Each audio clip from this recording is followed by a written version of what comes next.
Hello everyone, welcome to Pragyanam group of educations. मैं Deepak sir आज आपको बायोलॉजी का चैप्टर 10 यानी मानव कल्याण में सूक्ष्म जीव जिसे कहेंगे माइक्रोब्स इन ह्यूमन वेलफेयर की जानकारी दूंगा। और इस जानकारी के तहत आज कई सारे ऑब्जेक्टिव क्वेश्चंस हैं जिसकी कल्पना आप कर सकते हैं, जो आपके लिए खास करके इम्पोर्टेंट है।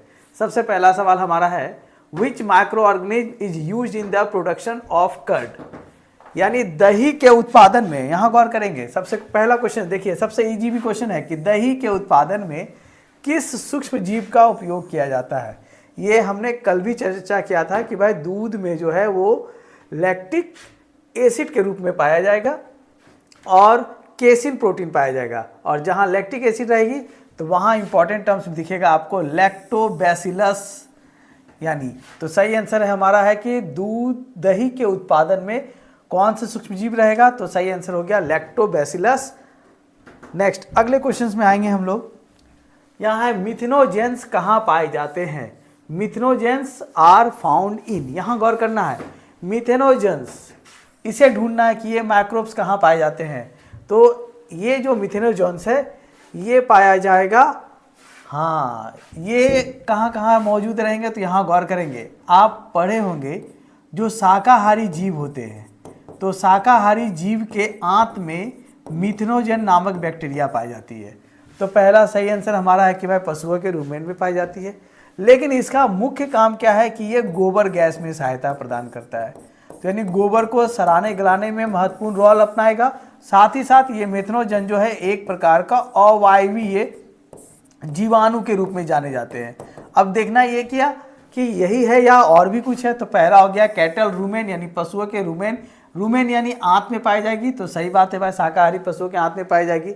दूसरा है ये कैसा बैक्टीरिया है भाई, तो अवायवीय, यानी इसे ऑक्सीजन ना भी मिले तो भी ये सर्वाइव करेगा, यानी अवायवीय है।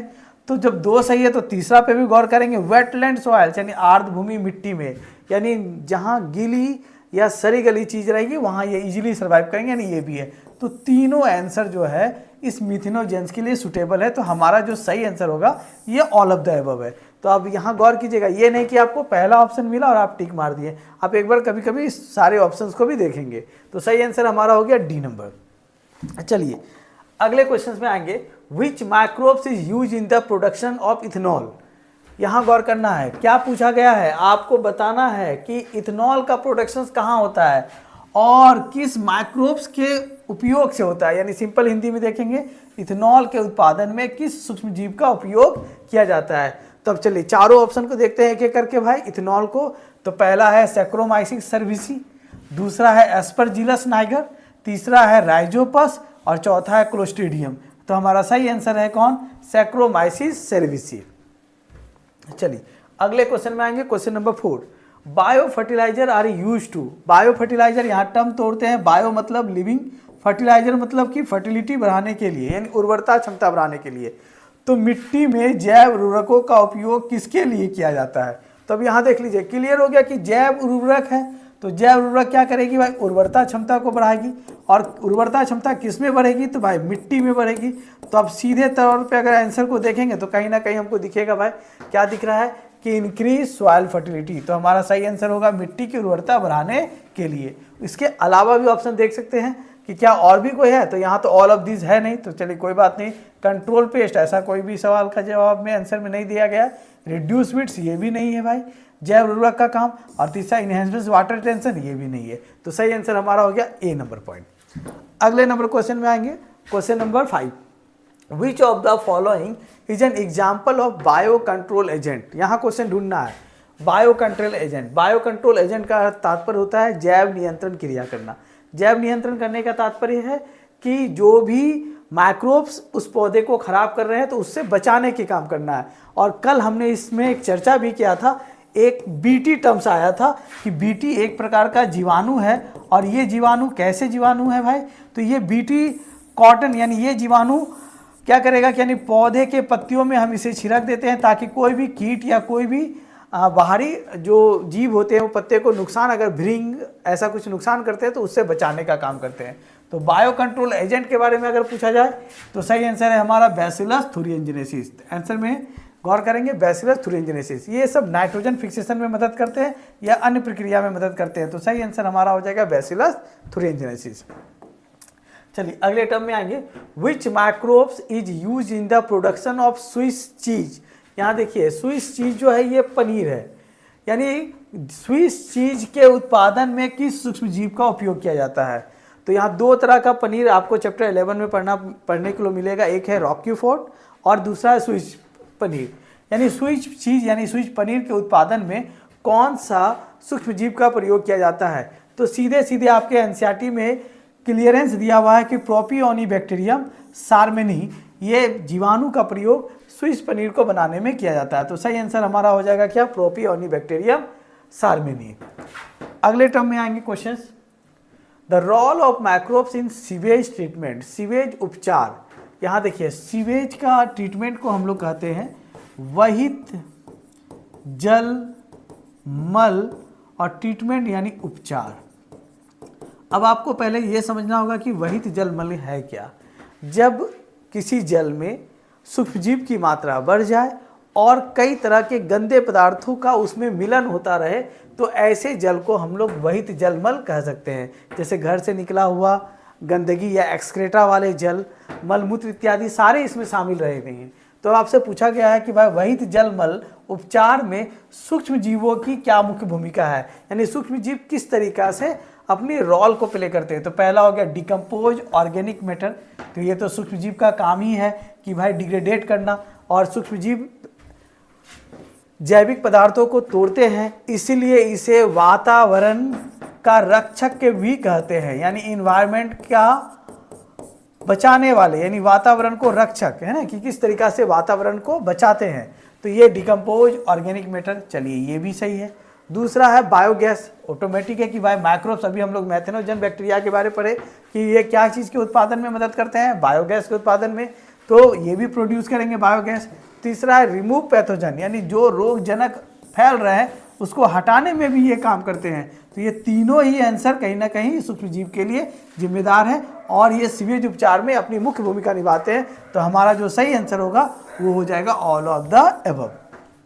चलिए अगले सवाल में आएंगे, question number 8, which of the following is a free living nitrogen fixation bacteria. कई बार सवाल पूछा गया है कि फ्री लिविंग नाइट्रोजन बैक्टीरिया बताइए कि निम्नलिखित में से कौन सा स्वतंत्र रूप से नाइट्रोजन स्थिरीकरण करने में मदद करते हैं। तो यहाँ गौर करना है कि जब कभी फ्री लिविंग नाइट्रोजन बैक्टीरिया के बारे में आएगा तो नाइट्रोजन के कामों में तो ये सब मदद करता ही है, लेकिन जब फ्री लिविंग नाइट्रोजन पूछा जाए तो वहाँ टिक लगाना है हमको एजेटोबैक्टर। सही आंसर हमारा कौन हो जाएगा, एजेटोबैक्टर। यहाँ देखिएगा राइजोबियम भी नाइट्रोजन फिक्सेशन करता है, लेकिन फ्री लिविंग वाली सवाल आई है तो हमने टिक लगाया क्या, एजेटोबैक्टर। चलिए अगले सवाल में आएंगे, biogas primarily consist of, biogas मुख्य रूप से किससे बनी होती है।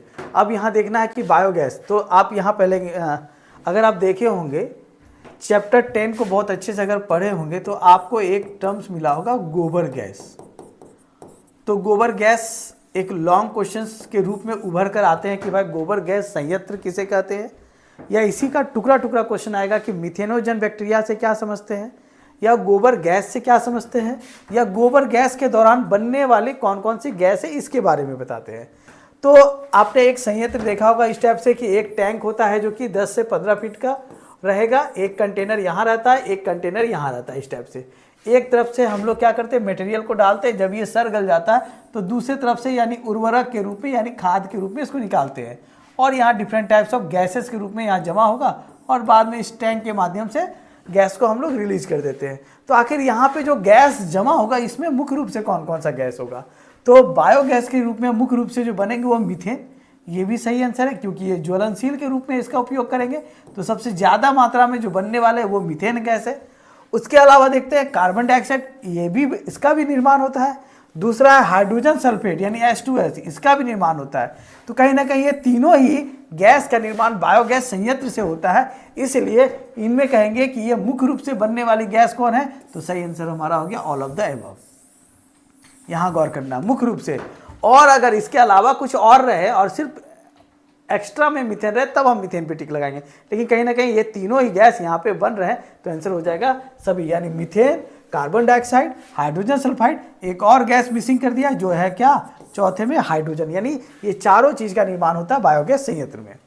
चलिए अगले टर्म्स में क्वेश्चन आएगा, which enzyme is produced by Aspergillus Niger. यहाँ गौर करना है, क्वेश्चन क्या बताया गया भाई, एस्परजिलस नाइगर कौन से एंजाइम से प्रोड्यूस होते हैं, यानी एस्परजिलस नाइगर द्वारा कौन सा एस्परजिलस नाइगर द्वारा कौन सा एंजाइम उत्पन्न किया जाता है, ये पूछा गया। और एस्परजिलस नाइगर जो है वो कार्बोहाइड्रेट को तोड़ने वाले यानी एमाइलेज बनाते हैं, लिपिड को तोड़ने वाले लाइपेज बनाते हैं, और ग्लूकोज को तोड़ने वाले ग्लूकोज ऑक्सीडेज बनाते हैं। यानी यहाँ तीनों चीज़ देखेंगे, यानी एमाइलेज, लाइपेज और ग्लूकोज ऑक्सीडेज, ये तीनों ही एंजाइम किसके द्वारा बन रहे हैं, तो एस्परजिलस नाइगर के। तो जब तीनों आंसर हमारा सही है तो सही आंसर हो गया कौन सा, ऑल ऑफ द अबव, यानी उपरोक्त सभी। याद रख लीजिएगा, ये क्वेश्चंस काफ़ी इंपॉर्टेंट है। चलिए अगले क्वेश्चन में आएंगे, antibiotic penicillin is obtain from. Antibiotic penicillin किससे प्राप्त की जाती है, क्वेश्चंस को देखिए क्या दिया गया है कि पेनिसिलिन किससे प्राप्त की जाती है। तो अब यहाँ देखना है भाई पेनिसिलिन कौन है, ये तो स्ट्रेप्टोमाइसिन ग्रीसियस है, राइजोपस स्टोलोनिफर है, सैक्रोमाइसिन सेरेविसी है। कहीं ना कहीं ये तीनों ही कहीं ना कहीं पेनिसिलिन से जुड़ा नहीं है। तो सही आंसर हमारा क्या हो गया, पेनिसिलिन नोटेटम। यानी पेनिसिलिन का निर्माण करने के लिए जिसका प्रयोग होता है तो वो आंसर क्या हो जाएगा, पेनिसिलियम नोटेटम। चलिए सूक्ष्म जीव का नाम याद रखिएगा कि पेनिसिलिन की उत्पादन किससे होती है, ये ऑब्जेक्टिव सब types questions. The bacterium use in the production of ethanol. अब देखिए फिर से क्वेश्चन है भाई, किसका उत्पादन चाहिए, तो इथेनॉल उत्पादन में उपयोग किया जाने वाले बैक्टीरिया का नाम बताइए कि कौन इथेनॉल का उत्पादन करते हैं। तो अब यहाँ देखेंगे कौन कौन सा है, एक है लैक्टोबैसिलस एसिडोफिल्स, ये तो नहीं है, क्लोस्ट्रीडियम है, ये भी नहीं है, सैक्रोमाइसिस सर्विसी, ये भी नहीं है। सही आंसर हमारा क्या हो गया, जाइमोमोनेस मोबिलिस। सही आंसर क्या हो गया, जाइमोमोनेस मोबिलिस। सही आंसर याद रखेंगे, इथेनॉल उत्पादन में अगर इन चारों में ऑप्शन दिया रहे तो हम लोग को जाइमोमोनेस मोबिलिस में टिक लगाएंगे। अगले क्वेश्चन आएंगे, question number 13, which gas is release during anaerobic decomposition of organic matter. जैविक पदार्थ के अवायवीय विघटन के दौरान कौन सी गैस निकलती है। यहाँ देखिएगा, जैविक पदार्थ के अवायवीय विघटन यानी कोई भी मटेरियल्स यानी माइक्रो ऑर्गेनिज्म के द्वारा तोड़ा जा रहा है। और कैसे माइक्रो ऑर्गेनिज्म, यानी anaerobic types of micro organism जो कि ऑक्सीजन के अब्सेंस में किसी भी ऑर्गेनिक मैटर को तोड़ रहे हैं, तो मुख्य रूप से कौन सी गैस निकालती है। अगर मुख्य रूप वाली बात आएगी यहाँ पे, तो मुख्य अगर देखेंगे कि कौन सी गैस है, तो सही आंसर हमारा हो जाएगा क्या, मीथेन। राइट आंसर क्या देंगे, मीथेन। ये सारे गैस का निर्माण करते हैं, लेकिन दौरान जो खास करके गैस बनाए जाते हैं जैविक पदार्थ को विघटन करके, तो उसका आंसर हो जाएगा क्या, मीथेन गैस। अगले टर्म में क्वेश्चन आएंगे, the enzyme use to remove stains in detergent is. Detergent में दाग हटाने के लिए उपयोग किया जाने वाला एंजाइम बताइए। तो ये देखिए, डिटर्जेंट में दाग हटाने के लिए उपयोग किया जाने वाला एंजाइम, एक ऐसे एंजाइम का नाम बताइए जो डिटर्जेंट में दाग हटाने का काम करता है। तो ये हर तरह का दाग, तो हर तरह का लग सकता है इसमें, तो लाइपेज भी है, एमाइलेज भी है और प्रोटीएज भी है। तो ये तीनों ही एंजाइम कहीं ना कहीं डिटर्जेंट में दाग हटाने के लिए शामिल होते हैं। तो सही आंसर हमारा क्या हो जाएगा, ऑल ऑफ द अबव। चलिए अगले क्वेश्चन में आएंगे, question number 15, the microbe used for producing citric acid. यानी एक ऐसे साइट्रिक एसिड उत्पादन करने के लिए उपयोग की जाने वाले सूक्ष्म जीव के बारे में बताना कि कौन से सूक्ष्म जीव के द्वारा कौन सा अम्ल उत्पादन होता है, साइट्रिक एसिड। तो अच्छे से आप ऑप्शन देख लीजिए फिर, ताकि इसको फाइंड करेंगे। पहला है राइजोपस स्टोलोनिफर, दूसरा है पेनिसिलियम नोटेटम, तीसरा है सैक्रोमाइसिस सर्विसी और चौथा है एस्परजिलस नाइगर। और क्वेश्चन क्या पूछ रहा है, साइट्रिक एसिड उत्पादन के लिए उपयोग की जाने वाला। तो जब कभी साइट्रिक एसिड उत्पादन के लिए होगा तो सही आंसर हमारा हो जाएगा एस्परजिलस नाइगर। चलिए अगले क्वेश्चन में आएंगे, question number 16, which of the following microbes is use for the production of streptomycin. निम्नलिखित में से कौन सा सूक्ष्म जीव स्ट्रेप्टोमाइसिन के उत्पादन में उपयोग किया जाता है। अब देखना है किसके उत्पादन में, स्ट्रेप्टोमाइसिन। पिछला क्वेश्चन हमारा क्या था, इथेनॉल के उत्पादन में हेल्प कर रहे थे, इस बार हो गया क्या, स्ट्रेप्टोमाइसिन के उत्पादन में मदद किया जाता है। तो अब यहाँ पे पहले स्ट्रेप्टोमाइसिन है, तो हम ऐसा सूक्ष्मजीव खोजेंगे जिसमें स्ट्रेप्टोमाइसिन नाम जुड़ा रहेगा। तो आप देखिए पेनिसिलियम एस्परजिलस राइजोपस का ही नहीं है, यानी आपके सामने क्लियर कट है कि भाई स्ट्रेप्टोमाइसिन जो होगा वो स्ट्रेप्टोमाइसिस ग्रीसियस से जुड़ा रहेगा, बना रहेगा या उपयोग में लाया जाएगा। तो सही आंसर हो जाएगा हमारा A number point. Question number 17, which of the following is an example of symbiotic nitrogen fixation bacteria. यहाँ देखिए symbiotic nitrogen fixing bacteria, symbiotic को कहते हैं सहजीवी नाइट्रोजन स्थिरीकरण। सहजीवी मतलब दो जीव आपस में मिलकर एक दूसरे को सपोर्ट कर रहे हैं और साथ ही साथ नाइट्रोजन की क्षमता को बढ़ा रहे हैं, तो नाइट्रोजन स्थिरीकरण में मदद कर रहे हैं। तो कौन है जो कि सहजीवी नाइट्रोजन स्थिरीकरण में मदद करते हैं? तो सहजीवी का जो काम करता है वो सही आंसर हमारा कौन है? इन चारों में कहीं ना कहीं हमारा जो सटीक आंसर है वो है राइजोबियम। तो सही आंसर टिक लगाएंगे हमारा क्या? सहजीवी नाइट्रोजन स्थिरीकरण में राइजोबियम। चलिए अगले क्वेश्चन में आएंगे, question number 18, in the process of biogas production which microorganism is primarily involve. Biogas उत्पादन की प्रक्रिया में मुख्य रूप से कौन सा सूक्ष्म जीव शामिल होता है? अब देखिए सूक्ष्म जीव के बारे में पूछा जा रहा है और कौन से उत्पादन में? बायोगैस के उत्पादन की प्रक्रिया में। आपके पास चारों आंसर है और देखिए चारों आंसर में कौन सा सही जवाब है कि यह क्वेश्चन पूछा जाएगा भाई सूक्ष्म जीव के कौन सा सूक्ष्म जीव शामिल है किसमें? बायोगैस उत्पादन में। तो हमने पहले भी चर्चा कर चुका है कि भाई शाकाहारी पशुओं के आंत में कौन सा बैक्टीरिया पाया जाएगा? मीथेनोजेंस पाया जाता है। और ये सिर्फ शाकाहारी, हम लोगों के शरीर में नहीं, हम लोगों के शरीर में ई कोलाई बैक्टीरिया रहेगा। तो शाकाहारी वाले जीव में रहेंगे तो वो क्या करते हैं?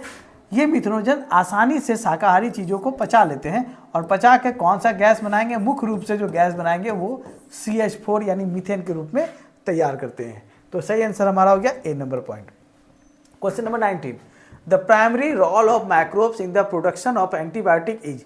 एंटीबायोटिक्स के उत्पादन में सूक्ष्म जीव की मुख्य भूमिका क्या है? यहाँ देखिए सूक्ष्म जीव की भूमिका पूछी जा रही है। चैप्टर ही हमारा है भाई माइक्रोब्स इन ह्यूमन वेलफेयर, यानी किस तरीका से सूक्ष्म जीव हम लोगों को मदद करता है। तो सेम यही क्वेश्चन है कि एंटीबायोटिक्स के उत्पादन में यानी क्या निर्माण करना चाहता है? एंटीबायोटिक्स कौन बनाने में मदद कर रहा है? सूक्ष्म जीव।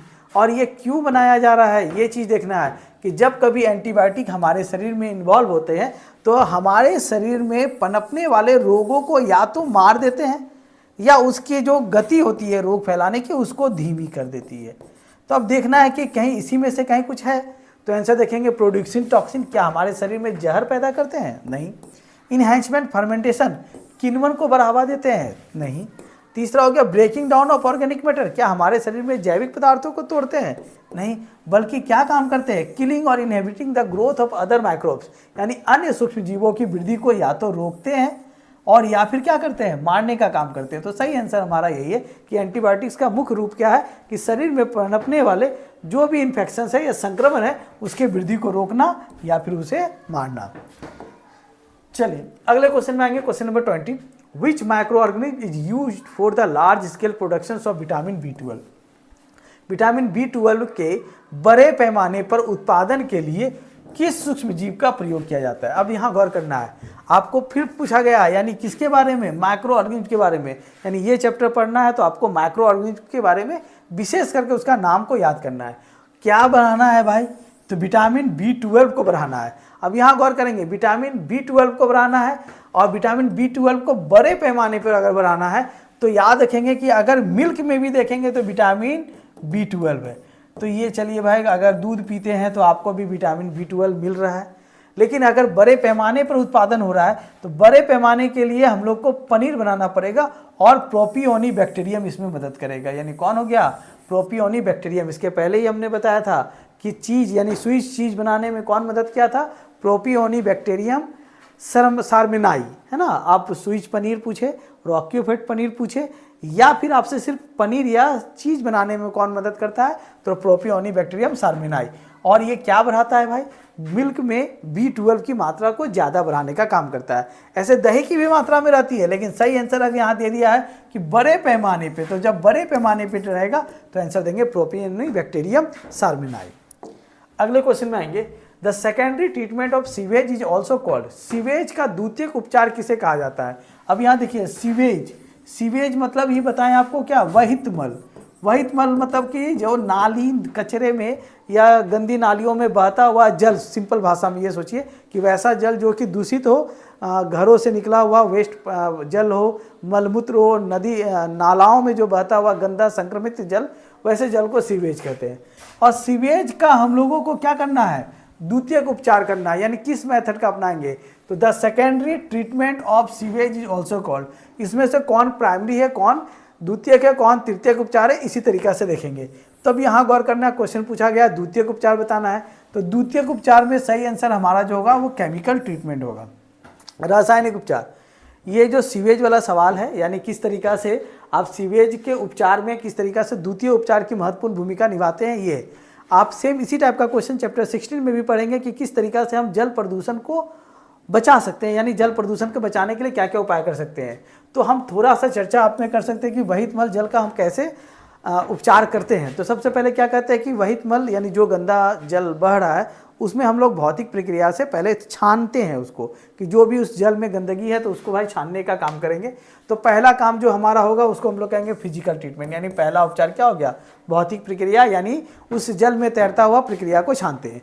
दूसरा होगा कि भाई जब जल में उसको छान लिए, छानने के बाद क्या करेंगे कि उसमें हम केमिकल ट्रीटमेंट, यानी अलग से क्लोरीन का टैबलेट या अलग तरह के कई केमिकलों का उपयोग करके उस जल को अवघटित करते हैं कि किस तरीका से केमिकल संक्रमित होता है। फिर उसके बाद क्या करते हैं, बायोलॉजिकल ट्रीटमेंट लगाते हैं, यानी सूक्ष्म जीव को पैदा करने का काम करते हैं। ज़्यादा से ज़्यादा मात्रा में सूक्ष्म जीव को उसमें पनपने के लिए वैसा इन्वायरमेंट क्लाइमेट तैयार करते हैं ताकि सूक्ष्म जीव उसको डिग्रेडेट कर सके, तोड़ सके, और बाद में फिर चौथा मैकेनिकल उपचार करके हम उस सूक्ष्म जीव को फिल्ट्रेट कर देते हैं, अलग कर देते हैं, और बाकी जो बचे हुए जल रहते हैं उसको टेम्प्रोरी कार्यरत में उपयोग करते हैं।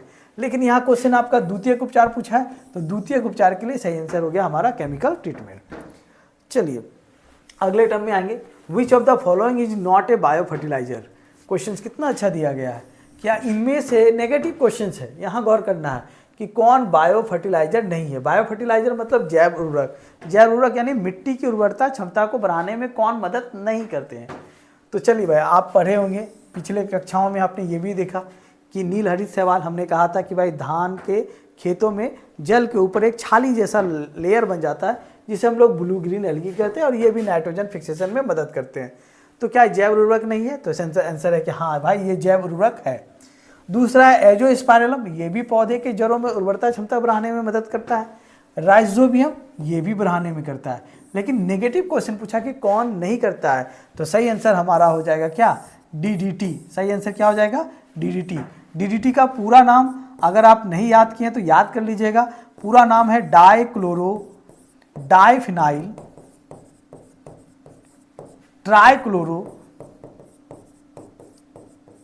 इथेन। गौर से देखिएगा, DDT का पूरा नाम क्या है, डाइफिनाइल ट्राइक्लोरो इथेन, यानी ये DDT का नाम है। और DDT जो है ये कहीं ना कहीं नेचर में, प्रकृति में समाप्त नहीं होती, ये परी रहती है DDT, यानी ये इंसेक्टों का मारने का भी काम करेगा और कहीं ना कहीं वायु प्रदूषण यानी मिट्टी की उर्वरता क्षमता को खराब करने में भी महत्वपूर्ण रोल निभाती है। तो जैव उर्वरक कौन नहीं है, तो आंसर हो गया हमारा क्या, DDT। चलिए अगले आएंगे क्वेश्चन नंबर 23 में, विच of the following acids is produced by microbes and use in the food preservation. चलिए देखते हैं, बहुत अच्छी सवाल है, पूछा गया है विच ऑफ द फॉलोइंग एसिड, आपको एसिड बताना है, इज प्रोड्यूस्ड बाय माइक्रोब्स, किसके द्वारा बन रहा है, माइक्रोब्स के द्वारा बन रहा है, and use in the food preservation, और जिसको हम लोग भोजन को संरक्षित यानी संचित रखने के लिए या संरक्षण रखने में प्रयोग करते हैं। यानी अब सिंपल हिंदी में दिया है, निम्नलिखित में से कौन सा अम्ल सूक्ष्म जीव द्वारा उत्पन्न होता है और खाद्य संरक्षण में उपयोग किया जाता है। तो चलिए भाई, अम्ल के बारे में जानकारी है और साथ ही साथ क्या करते हैं, यानी खाद्य संरक्षण में मदद करता है। तो अगर अम्ल की बात देखें तो आप देखे होंगे नींबू में साइट्रिक अम्ल है, आप नींबू के अचार बनाए होंगे तो नींबू के रस को निचोड़ के उस अचार को प्रिजर्व करते हैं, तो ये भी सही है हमारा। लैक्टिक एसिड है, ये भी सही है। तीसरा है एसिटिक एसिड है, ये भी सही है। तो कहीं ना कहीं ये तीनों ही एसिड सूक्ष्म जीवों को द्वारा उत्पन्न होते हैं और खाद्य संरक्षण में मदद करते हैं। तो सही आंसर हमारा हो जाएगा क्या, all of the above. Next question number 24, microbes use in the bio control of paste includes, कीटों के जैव नियंत्रण में उपयोग किए जाने वाले सूक्ष्म जीव है, यानी कौन से जैव नियंत्रण में कौन से कीट का प्रयोग करते हैं और ये सूक्ष्म जीव के रूप में है? तो यहाँ देखिए बैसिलस thuringiensis यानी बीटी टर्म्स आपको पहले ही भी बता चुके हैं कि बीटी का प्रयोग होता है। दूसरा एक टर्म दिया हुआ यहाँ ट्राइकोडर्मा है, ये भी याद रखेंगे, ये भी इसका भी है। तो ये एक प्रकार का क्या है? कवक है, ट्राइकोडर्मा। अगर आपसे पूछ दिया जाए कि कीटों के जैव नियंत्रण में किस कवक का उपयोग करते हैं तब इसको टिक लगाएंगे। लेकिन यहाँ सूक्ष्म जीव के बारे में पूछ रहे हैं तो यानी एक जीवाणु आपको यहाँ दिख गया, यानी ये जीवाणु मदद करते हैं, दूसरा कवक मदद करते हैं। ये भी ऑब्जेक्टिव में कई बार सवाल आया है कि एक ऐसे कवक का नाम बताइए जो कि जैव नियंत्रण में मदद करते हैं, तो वहाँ टिक लगाएंगे ट्राइकोडर्मा। तीसरा आपके लिए नया टर्म्स है न्यूक्लियो पॉलीहाइड्रोवायरस। ये भी क्या करते हैं? ये भी एक प्रकार का सूक्ष्म जीव है जो कि बायो कंट्रोल में मदद करता है। ये केमिकल रूप में मदद करता है, यानी केमिकल से। तो आपका तीनों ही है। जब दो ऑप्शन ऑलरेडी सही हो रहा तो तीसरे को भी ऑब्जर्व किए तो कहीं ना कहीं ए बी सी तीनों ही राइट है। तो सही आंसर हमारा हो जाएगा क्या? ऑल ऑफ द एबव, यानी इनमें से सभी। चलिए नेक्स्ट अगले क्वेश्चन में आएंगे। Question number 25। अभी भी आपका 25 क्वेश्चन बचा हुआ है। चलिए, इन the production of alcoholic beverage fermentation is carry out by. मादक पेय के उत्पादन में किण्वन किसके द्वारा किया जाता है? अब देखिए, मादक पेय पदार्थ करने का मतलब हो गया कि जो दारू, शराब और भी कई तरह के जो पीने योग्य पदार्थ होते हैं उनके उत्पादन में। ये तो सही है कि बस सड़ने गलने से बनेगा, तो बैक्टीरिया के द्वारा जो डेवलपमेंट होगा। सच मेथड इज नॉन एज किण्वन, और जिसको हम लोग कहते हैं फर्मेंटेशन। किसके द्वारा किया जाता है, यानी कौन मदद करता है? तो मादक पेय पदार्थ बनाने में यहाँ मदद करता है ईस्ट। तो हमारा सही आंसर क्या हो जाएगा? ईस्ट। चलिए, ये सब बैक्टीरिया ये सब क्या करता है? एंटीबायोटिक बनाने में मदद करते हैं। तो सही आंसर हमारा है ए नंबर पॉइंट। नेक्स्ट अगले question, which gas is the major component of biogas? कौन सा गैस सबसे मुख्य घटक है, यानी मेन गैस है? और हमने पहले भी चर्चा किया, नाइट्रोजन तो है नहीं भाई बायोगैस के अंतर्गत, यानी कार्बन डाइऑक्साइड है, हाइड्रोजन है, मीथेन है और हाइड्रोजन सल्फाइड है। लेकिन आपसे पूछा गया मुख्य घटक है, तो चारों गैस तो कहीं ना कहीं ऑल ऑफ दिस है भी नहीं। तो सही आंसर हमारा जो मुख्य हो जाएगा वो क्या हो जाएगा? मीथेन। तो सही answer A number point, methane. अगले टर्म में आएंगे, the process of using microbes to clean up environment pollutants is called. पर्यावरणीय प्रदूषकों को साफ करने के लिए सूक्ष्म जीवों का उपयोग करने की प्रक्रिया को कहते हैं। यहाँ देखिए, पर्यावरण प्रदूषक को साफ करने के लिए, ऐसा तो सही बात है कि भाई इन्वायरमेंटल क्लीनर के रूप में जो जाना जाता है वो माइक्रोब्स है। अगर माइक्रोब्स धरती में नहीं रहते तो हमारा इन्वायरमेंट पूरा गंदा हो चुका होता है। कहीं ना कहीं ये माइक्रोब्स सारे गंदगी को नष्ट कर पुनः रिसाइकलिंग का काम करते हैं। तो चलिए, ये तो क्लियर हो गया भाई कि पर्यावरण प्रदूषक से जो दूर करता है, यानी प्रदूषण से बचाने का काम करता है, वो कौन करता है? सूक्ष्म जीव करता है। तो सूक्ष्म जीव के द्वारा जो ये काम किया जा रहा है, इस काम को क्या कहा जा रहा है? तो यहाँ देखेंगे, बायोमैग्निफिकेशन जैव आवर्धन नहीं है। लेकिन ये क्वेश्चंस को रटिएगा, ये जैव आवर्धन क्वेश्चन पूछा जाता है एग्जाम में कि बायोमैग्निफिकेशन होता क्या है। तो आपको पहले हम बता देते हैं बायोमैग्निफिकेशन होता क्या है। यहाँ देखिए, जब पौधे में डीडीटी डाला गया तो डीडीटी का कुछ अंश पौधे के द्वारा भी एब्जॉर्ब हुआ है। हमने रायमंड लिंडमैन कॉन्सेप्ट 10% लॉ के आधार पर यह बताया गया था कि जीवों में 10% एनर्जी का ट्रांसफ़र होता है भोजन के माध्यम से, यानी भोजन खाते गया और उसका 10% अगले पोषक तत्व यानी अगले ट्रॉपिक लेवल में चला गया। समटाइम्स कभी कभी क्या होता है कि कुछ जहरीला पदार्थ जो पौधे एब्जॉर्ब किए और कोई दूसरे जीव जब उसे खा रहे तो उसका भी कुछ अंश जीवों में चला गया। तो ऐसे टर्म्स बायोमैग्निफिकेशन के रूप में कहलाते हैं। तो अब यहाँ पहले हटाते हैं कि बायोमैग्निफिकेशन है क्या। यहाँ क्वेश्चन पूछा गया है कि पर्यावरण प्रदूषक को साफ करने के लिए सूक्ष्म जीव का उपयोग करने की प्रक्रिया। तो जहाँ साफ करना है यानी समझ जाओ उपचार करना है, और उपचार करने की प्रक्रिया को हम लोग क्या कहेंगे? जैव उपचार यानी बायो रेमिडिएशंस। तो सही आंसर हमारा क्या हो जाएगा? जैव उपचार यानी बायो रेमिडिएशंस। जैव अपघटन भी होती है लेकिन ये तोड़ने का काम करता है। तो अगर क्वेश्चन यहाँ पूछता है कि इसको तोड़ने में कौन मदद करता है तो ये, लेकिन साफ करने में मदद कर रहा है। तो सही आंसर हमारा हो जाएगा ए नंबर पॉइंट, बायो रेमिडिएशंस। अगले नंबर क्वेश्चन में आएंगे, question number 28। The micro organism use in the production of bread is. Bread के उत्पादन में उपयोग किया जाने वाला सूक्ष्म जीव बताइए। अब देखिए, ये भी क्वेश्चन एनसीईआरटी का ही है, एनसीईआरटी से मिलता जुलता। यानी ब्रेड के उत्पादन में उपयोग किस सूक्ष्म जीव का किया जाता है, यानी ब्रेड बनाने में कौन मदद करता है? तो ब्रेड या डबल रोटी, इसको हम लोग सिंपल भाषा में बुक में आपका चर्चा है, डबल रोटी बनाने में कौन मदद करता है? तो ब्रेड, पावरोटी या डबल रोटी रहेगा तो सही आंसर हो जाएगा सैक्रोमाइसिस सर्विसी। तो सही आंसर याद रखेंगे सैक्रोमाइसिस सर्विसी। नेक्स्ट अगले क्वेश्चन में आएंगे, question number 29। The term flocs in sewage treatment refers to, sewage उपचार के फ्लॉक्स शब्द का क्या अर्थ है, यहाँ गौर करना है। जैसे ही आपको अगर दे दे कि भाई फ्लॉक्स शब्द क्या है तो आप सीधा आंसर लगाएंगे भाई एग्रीगेट बैक्टीरिया एंड फंजाई। यानी फ्लॉक्स का अर्थ ही होता है कि बैक्टीरिया या कवक या कोई अन्य जीवों को क्या कर रहे हैं भाई, एकत्रित कर रहे हैं, जमा कर रहे हैं। तो such method is known as floc. तो सही आंसर हमारा हो जाएगा ए। अगले आएंगे question number 30। Microbes use in the production of antibiotic belongs to the genus. Antibiotics के उत्पादन में उपयोग किए जाने वाले सूक्ष्म जीव किस वंश से संबंधित है, यहाँ गौर करना है। क्या क्वेश्चन दिया, एंटीबायोटिक्स के उत्पादन में उपयोग किए जाने वाले सूक्ष्म जीव कौन से वंश से, वंश यानी जीनस बताना है आपको। तो एंटीबायोटिक के लिए कौन सा जीनस महत्वपूर्ण रोल प्ले करता है, तो कहीं ना कहीं इस स्ट्रेप्टोमाइसिस से भी एंटीबायोटिक बनता है, पेनिसिलियम से भी एंटीबायोटिक बनता है, बैसिलस से भी एंटीबायोटिक मिलता है। तो सही आंसर हमारा क्या है, ऑल ऑफ द सभी जीनस है ना, तो यानी वंश है। और इसके पीछे जो है वो स्पीसीज है, तो ये तीनों ही कहीं ना कहीं वंश को दर्शा रहा है। तो सही आंसर हमारा उपयुक्त सभी है। अगले क्वेश्चन नंबर 31 में आएंगे। Which microorganism is involve in the production of butyric acid. लीजिए भाई, एक बार इथेनॉल का, एक बार लैक्टिक एसिड का, एक बार फूड प्रोजेक्शंस का और एक बार ब्यूटारिक एसिड। अब बताया कि अब सूक्ष्म जीव का नाम बताइए जो कौन से एसिड को बता रहा है भाई, ब्यूटारिक एसिड को बता रहा है। यानी ब्यूटारिक एसिड के उत्पादन में कौन सा सूक्ष्म जीव शामिल है, तो अब यहाँ ढूंढेंगे कौन कौन सा। हम एक बार नाम पढ़ देते फिर टिक लगाएंगे। पहला है क्लोस्ट्रीडियम ब्यूटेरिकम, दूसरा है राइजोपस, तीसरा एस्परजिलस नाइगर और चौथा है सैक्रोमाइसिस सर्विसी। ये तो मिल गया आपको ब्रेड में, ब्रेड, पावरोटी, डबल रोटी जो बोलो। एस्परजिलस नाइगर ये प्लांट के जड़ में मिल गया। राइजोपस ये एक प्रकार का कवक है, ठीक है, राइजोपस जिसमें कोनिडिया निर्माण ये होता है। और नेक्स्ट हो गया क्लोस्ट्रीडियम ब्यूटेरिकम।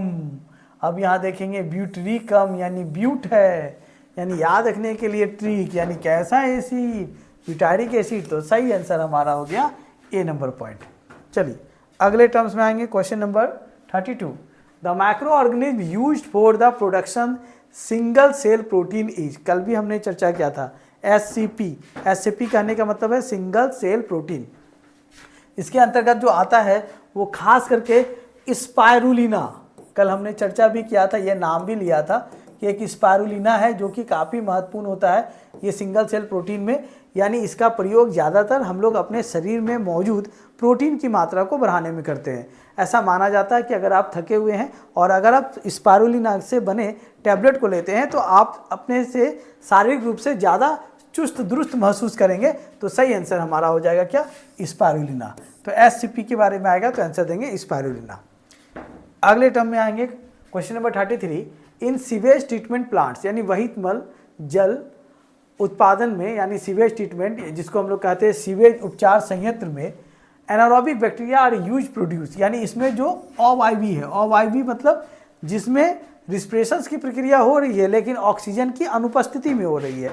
तो ऑक्सीजन की अनुपस्थिति में जो हो रही है, तो सीवेज उपचार संयंत्रों में अवायवी बैक्टीरिया का उपयोग किसके उत्पादन के लिए किया जाता है। तो यहाँ गौर करेंगे किसके उत्पादन के लिए किया जाएगा। तो जब कभी बैक्टीरिया सड़े गले चीज़ों को और सड़ाएगा तो मीथेन का निर्माण करेगा, सही बात है। दूसरे भी ऑप्शन देखते हैं, कार्बन डाइऑक्साइड का भी निर्माण कर रहा है, बिल्कुल सही है। तीसरा क्या, हाइड्रोजन सल्फाइड भी बना रहा है, वाह, यानी कहीं ना कहीं ये गोबर गैस संयंत्र में महत्वपूर्ण रोल प्ले कर रहा है और इसलिए सही आंसर हमारा हो जाएगा ऑल ऑफ द अबव, यानी उपरोक्त सभी। अब देखिए बार बार गोबर गैस वाला सवाल रिपीटेड आ रहा है कहीं ना कहीं अलग अलग रूपों में, तो ये क्वेश्चंस कहीं ना कहीं काफ़ी इंपॉर्टेंट है और आप इसके गैसों को जरूर याद रख लीजिएगा। चलिए अगले क्वेश्चन में आएंगे, question number 34। Which microorganism is use for the production of cyclosporin A. यहाँ गौर कीजिए क्या आपको दिया गया है, साइक्लोस्पोरिन ए या के उत्पादन में कौन से सूक्ष्म जीव का उपयोग किया जाता है। तो साइक्लोस्पोरिन ए जो है एक प्रकार का एंटीबायोटिक है और इसको बनाने में कवक का प्रयोग किया जाता है और वो कवक कौन है भाई, ट्राइकोडर्मा पॉलीस्पर्म। तो सही आंसर आपका हो गया ए नंबर, ट्राइकोडर्मा पॉलीस्पर्म। यानी ये तीनों ही आंसर गलत है और सही आंसर हमारा हो गया क्या, ए नंबर पॉइंट।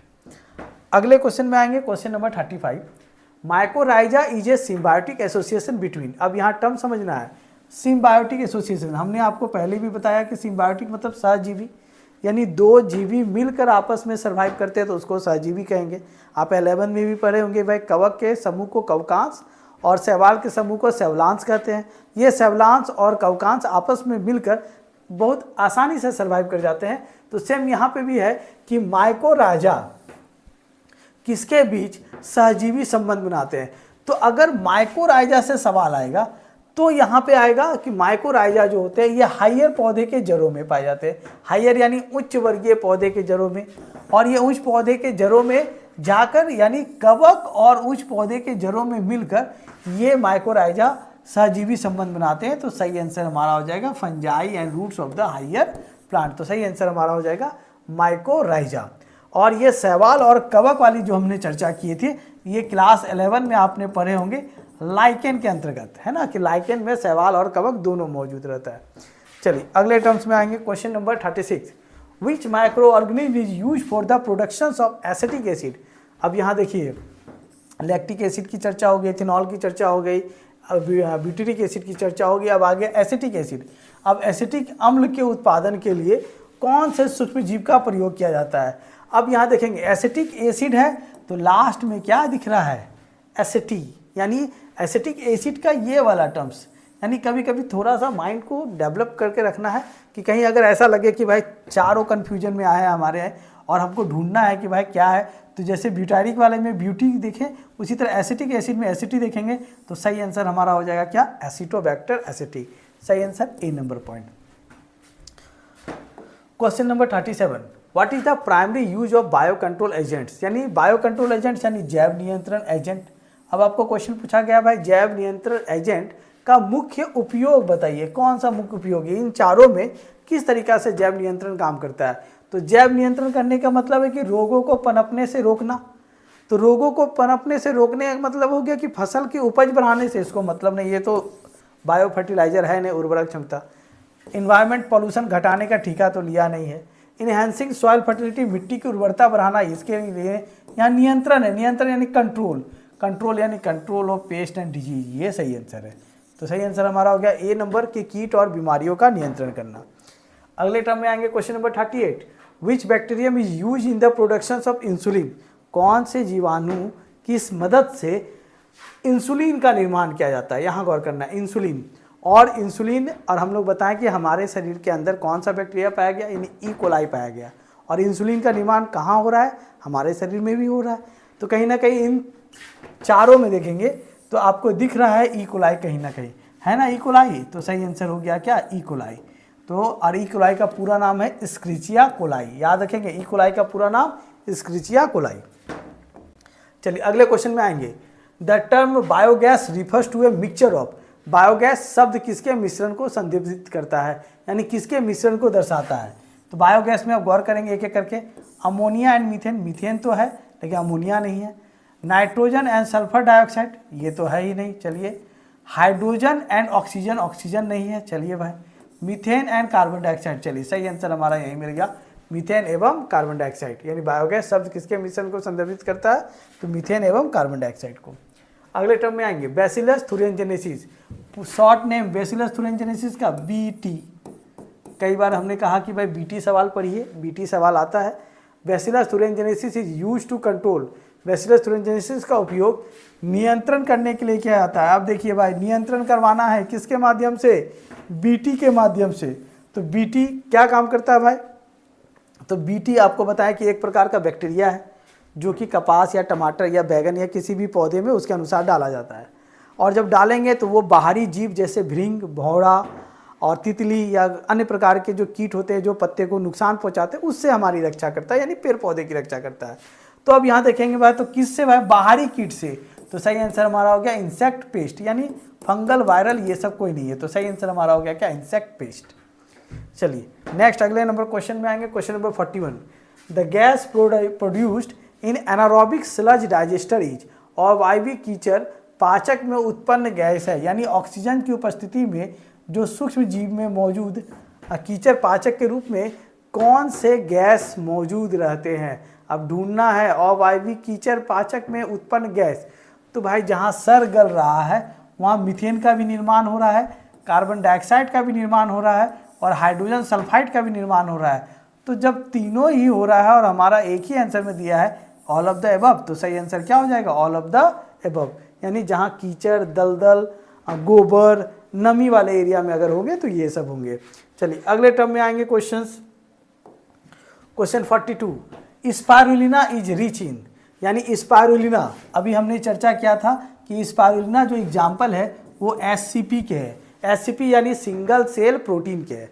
तो अब यहाँ गौर करना है कि सिंगल सेल प्रोटीन यानी P4 क्या दर्शा रहा है? प्रोटीन। और SC जो है वो दर्शा रहा है सिंगल, और C से हो गया सेल। तो सिंगल सेल प्रोटीन, तो प्रोटीन ही तो ये आंसर है। तो सही आंसर हमारा क्या हो जाएगा? प्रोटीन्स। चलिए अगले क्वेश्चन में आएंगे। Question number 43, which of the following is A nitrogen fixing cyanobacteria, यानी आपको साइनोबैक्टीरिया के बारे में बताना है, और ऐसा साइनोबैक्टीरिया जो कि नाइट्रोजन फिक्सेशन में मदद करते हैं, यानी नाइट्रोजन स्थिरीकरण करने वाले साइनोबैक्टीरिया है। कौन साइनोबैक्टीरिया है? तो कई तरह के साइनोबैक्टीरिया पाए जाते हैं। अब यहाँ गौर करेंगे, एनाबीना, नॉस्टक, ये दोनों ही साइनोबैक्टीरिया के अंतर्गत आते हैं। ऑसिटोलोटोरिया ये एल्गी के रूप में है, लेकिन सही मायने में जो साइनोबैक्टीरिया है वो एनाबीना और नॉस्टक है। तो और इस नॉस्टक में खास करके बात क्या है कि इसमें एक प्रकार का हेटेरोसिस्ट पाए जाते हैं जो कि नाइट्रोजन स्थिरीकरण में मदद करते हैं। तो सही आंसर हमारा अगर पूछा जाएगा साइनोबैक्टीरिया के अंतर्गत कौन है, तो ए और बी। तो आंसर हमारा डी नंबर, यानी बोथ ए एंड बी। जब आपको अलग से दे दिया गया तो सही आंसर क्या हो जाएगा? D number, both A and B. अगले क्वेश्चन में आएंगे। Question number 44, what is the role of fungi in bio control, जैव नियंत्रण में कवक की भूमिका बताइए। यानी इन्वायरमेंट में कंट्रोल करना है, और कंट्रोल करने के साथ साथ क्या है भाई? कवक की भूमिका, यानी कवक किस तरीका से बायो कंट्रोल में भूमिका निभाते हैं। तो अब यहाँ गौर करेंगे, क्या वो कीटों को मारने का काम करते हैं? पहला ऑप्शन। क्या वो जैविक पदार्थों को तोड़ने यानी विघटित करने का काम करते हैं? तीसरा हो गया कि रोगजनक के खिलाफ विषाक्त पदार्थों का उत्पादन करने में मदद करते हैं। और चौथा हो गया पौधों की वृद्धि को बढ़ाना। क्या ये पौधों की वृद्धि को बढ़ाते हैं? तो सही आंसर गौर करेंगे भाई, पौधों की वृद्धि बढ़ाने में जैव नियंत्रण की कोई मुख्य भूमिका नहीं है, यानी पहले कर लिया। जैव नियंत्रण के माध्यम से जो फंगस होते हैं वो कीड़े को नहीं मारते हैं। अगर जीवाणु रहता तो सोचते कि भाई बीटी कॉटन मारने का काम कर रहा है, तो ये नेक्स्ट है क्या? ये ऑर्गेनिक मैटर को डिकम्पोज करते हैं? तो भाई ऐसा कुछ नहीं करते हैं। तो सही आंसर क्या है भाई? नियंत्रण है, यानी कंट्रोल करना। तो ये क्या करते हैं? Production of toxins against pathogens, यानी रोग जनक के खिलाफ विषाक्त पदार्थों को उत्पादन करने में मदद करते हैं। सही आंसर हमारा सी हो गया। अगले क्वेश्चन में आएंगे। Question number 45, which bacterium is use in the production of vitamin C, vitamin C के उत्पादन में किस बैक्टीरिया का उपयोग किया जाता है? इसके पहले भी हमने चर्चा कर दिया है कि जब कभी विटामिन सी लेके सवाल अगर चला है तो इसके लिए टिक लगाएंगे हम लोग क्या? एसिटोबैक्टर, यानी प्रिजर्वेशन में भी इसकी महत्वपूर्ण भूमिका है एसिटोबैक्टर। अगले term question number 46, biogas plant work efficiently on, biogas संयंत्र किस पर प्रभावी ढंग से काम करते हैं, यानी किस तरीका से काम करते हैं? क्या वो धातु पे काम करते हैं? मेटल पे बायोगैस का कोई महत्वपूर्ण रोल नहीं है। प्लास्टिक में काम करते हैं? नहीं भाई, प्लास्टिक में नहीं काम करते हैं। सड़े गले कचरों पे जहाँ दलदल सर रहा है, नमी है, तो सही आंसर हमारा हो गया organic waste. All of the above तो होगा ही नहीं जब एक दो भी कट गया तो सही आंसर ए नंबर हुआ। Next question number 47, which of the following microbes is use to produce citric acid. यहाँ देखिए फिर आपसे पूछा गया कि ऐसे माइक्रोब्स का नाम बताइए जो कौन से अम्ल का उत्पादन कर रहा है भाई? तो साइट्रिक अम्ल का। तो आंसर याद रखेंगे, जब साइट्रिक अम्ल के उत्पादन में आएगा तो सही आंसर हमारा हो जाएगा एस्परजिलस नाइगर। क्या नाम डालेंगे? Aspergillus niger. तो सही आंसर ए नंबर पॉइंट। अगले नंबर क्वेश्चन में आएंगे। Question number 48, bio fertilizer enhance soil fertility by, जैव उर्वरक मिट्टी की उर्वरता को कैसे बढ़ाता है? किस तरीका से बढ़ाता है? क्या वो नाइट्रोजन स्थिरीकरण करके जैव उर्वरता की क्षमता को बढ़ाता है? Option number A. क्या वो जैविक पदार्थ को तोड़कर फिर से एनर्जी को रिसाइकलिंग करने में बढ़ाता है? या मिट्टी के रोगजनक क्षमता को क्या करता है? कम कर देता है और मिट्टी की उर्वरता क्षमता को मेंटेन रखता है? या उपयुक्त में सभी? क्या ये सभी चीज जैव उर्वरक की मिट्टी की उर्वरता को बढ़ाता है? तो सही आंसर हमारा हो गया कि जी हाँ, ऑल ऑफ द एबव, यानी नाइट्रोजन स्थिरीकरण करने से भी मिट्टी की उर्वरता क्षमता बढ़ती है, इसलिए हम लोग फसलों को अदल बदल कर उगाने का काम करते हैं। दूसरा है जैविक पदार्थ को तोड़ते हैं, यानी जितना भी सड़ा गला चीज़ है तोड़कर पौधे को न्यूट्रिशन देता है, और तीसरा है कि मिट्टी में जो भी रोग पनपने वाले रहते हैं उस रोगों को कम करने में मदद करता है। तो सही आंसर हो गया all of the above. 49 questions. Which microbes is use in the production of bread and alcohol. एक ऐसे सूक्ष्म जीव का नाम बताइए कि जिसका उपयोग हम लोग ब्रेड और एल्कोहल के प्रोडक्शंस में करते हैं। तो चलिए भाई, ब्रेड वाला तो हम लोग पहले ही पढ़े थे भाई कि ब्रेड में सैक्रोमाइसिस सर्वेसी है, और एल्कोहल में तो कहीं ना कहीं ये इसका तो रोल है ही नहीं। तो सही आंसर तो यही हो गया। तो सही आंसर हो गया A number point, saccharomyces cerevisiae. और ये रहा आज का आपका आखिरी सवाल। Bio controls measures are use to. जैव नियंत्रण उपायों का उपयोग किसके लिए किया जाता है? यानी अब पहले ऑप्शन देखेंगे किसके लिए, तो जैव नियंत्रण उपाय का उपयोग हम लोग किसके लिए करते हैं? रासायनिक कीटनाशकों का उपयोग कम करने के लिए। दूसरा हो गया प्राकृतिक शिकारी के माध्यम से कीटों को नियंत्रित करने के लिए। तीसरा है पारिस्थितिक संतुलन बनाए रखने के लिए। या चौथा है उपरोक्त सभी। तो गौर करेंगे, लास्ट सवाल है, एकदम ध्यान से देखना है, इसके बाद कोई हड़बड़ी नहीं है। रिड्यूस केमिकल पेस्टिसाइड यूज, यानी रासायनिक कीटनाशकों का उपयोग कम करने में जैव नियंत्रण की मुख्य भूमिका है। जी हाँ, ये भी सही है। दूसरा ये भी सही है कि प्राकृतिक शिकार के माध्यम से हम लोग किसको नियंत्रण करते हैं? कीट को भी। और तीसरा ये भी सही है कि इकोलॉजिकल बैलेंस को भी सही करते हैं। यानी सही आंसर हमारा क्या हो जाएगा? All of the above. तो सही आंसर हो गया डी नंबर। इस तरीक़ा से हमने आपके लिए इन 50 क्वेश्चंस का एक रूपरेखा तैयार किया। इन रूपरेखाओं को जहाँ तक संभव हुआ हमने अपने कोशिश से आपको बताने का प्रयास किया। आप भी हमारे साथ इस रात में जग कर सवालों के जवाब को देख रहे हैं और सॉल्व कर रहे हैं। ये हमारे लिए बहुत काफ़ी खुशकिस्मती है। धन्यवाद। इसी तरह बने रहिए और नेक्स्ट चैप्टर के साथ फिर हम कल मिलेंगे। धन्यवाद।